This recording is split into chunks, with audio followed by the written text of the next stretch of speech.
anybody would treat a human being like that. I don't know why many Saudi Arabians are treating Africans like this and getting away with it. As you know, this is not peculiar to Kenyans. Ethiopians are treated the same way. I've talked about this in the past. In fact, there are several pictures of Ethiopians killed in Saudi Arabia, men and women. But how come this is still happening after they deported thousands of immigrants from Saudi Arabia? How come they are still treating people like this? I found out that Saudi Arabia's sponsorship system known as kafala ties employment visas to employers, indirectly turning voluntary servitude to slavery. They do this to Asians as well. They would arrange a resident permit by recruiting agencies that match the worker to the household, and then they would charge both parties a recruitment fee. So now the workers will become indebted to the agencies. A typical work day for domestic workers in Saudi Arabia is between 15 to 18 hours in a day.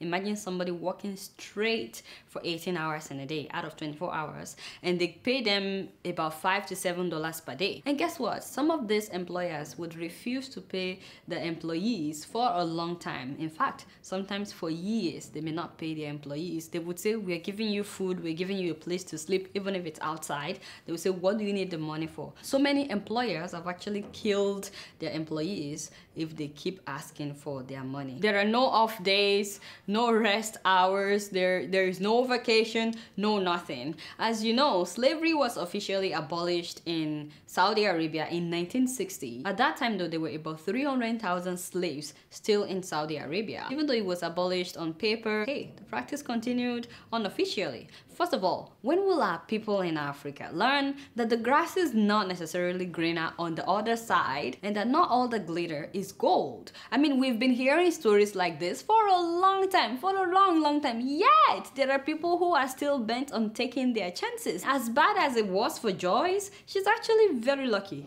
Very lucky, because several women were not able to escape for years. I've read stories of women who escaped after 2 years, after 4 years, and some were actually killed by their owners. Some men are treated the same way. In fact, 2 years ago, a Saudi man was advertising a male slave on Facebook, and he stated that they've castrated the man, rendering him impotent. This is the English version of what he said. So this is the thing. If you're not going to Saudi for tourism or for pilgrimage or to take up a professional job, please be careful. Please and please be careful. Again, I wish that African leaders would just develop our countries so that our people would not continue to suffer in the hands of such people in the name of searching for better life. And lastly, if you know someone or someone who knows someone who's desperate to get out of his or her country without knowing anything about where they're going, and please warn them to be familiar with where they're going. At least be able to speak the language of where you're going. Don't go anywhere because you got a contract from anyone. Really, Saudi Arabia, for how long would you treat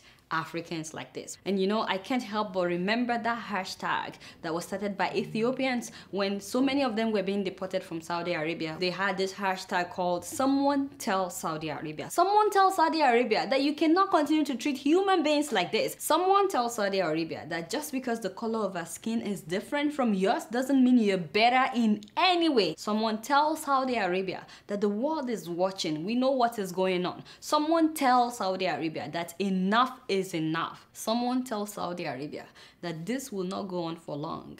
Someday, Africa will take its rightful place among the rising continents. Someone tell Saudi Arabia. Guess what?